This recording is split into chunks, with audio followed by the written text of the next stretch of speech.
ਤੇ ਦੂਜਾ ਵੀ ਕਾਮਯਾਬ ਹੋਣ ਵਾਸਤੇ ਤੁਹਾਨੂੰ 2 ਲਾਜ਼ਮੀ ਕਰਨੇ ਪੈਣੇ ਤੇ ਮੁਸਲਸਲ ਕਰਨੇ ਪੈਣੇ ਆ। ਪਹਿਲਾ ਨਮਾਜ਼ ਪੜ੍ਹਨੀ ਪੈਣੀ ਆ ਤੇ ਨਮਾਜ਼ ਪੜ੍ਹਨੀ ਦਿਲ ਖੁਸ਼ੂ ਹੋ ਕੇ, ਦਿਲੋਂ ਖੁਸ਼ ਹੋ ਕੇ।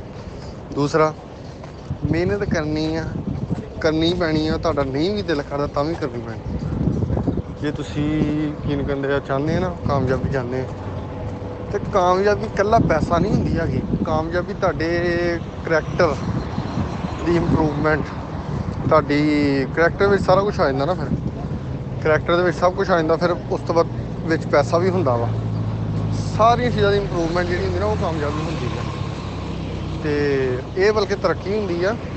ਜਿਹੜੀ ਕਾਮਯਾਬੀ ਆ ਉਹ ਨਮਾਜ਼ ਦੀ ਆ। ਉਹ ਜਿਹੜੀ ਤੁਸੀਂ ਨਮਾਜ਼ 5 ਟਾਈਮ ਪੜ੍ਹਨੀ ਨਾ ਉਹ ਕਾਮਯਾਬੀ ਆ, ਕਿਉਂਕਿ ਅਗਲੇ ਜਹਾਨ ਵਾਸਤੇ। ਮੈਂ ਕਿਹਾ ਕਿ ਇੱਕ ਇਹੋ ਜਿਹਾ ਟਾਈਮ ਹੀ ਜਾਣਾ ਵਾ ਕਿ ਲੋਕਾਂ ਨੇ ਕਿਹਾ ਕਿ ਨਾ ਇਹੋ ਜਿਹਾ ਯਾਰ ਬਣਾਓ ਜਿਹੜਾ ਜੇ ਤੁਸੀਂ ਨਮਾਜ਼ ਪੜ੍ਹਦੇ ਹੋ ਤਾਂ ਤੁਹਾਡਾ ਪਿੱਛੇ ਵੇਟ ਕਰੇ।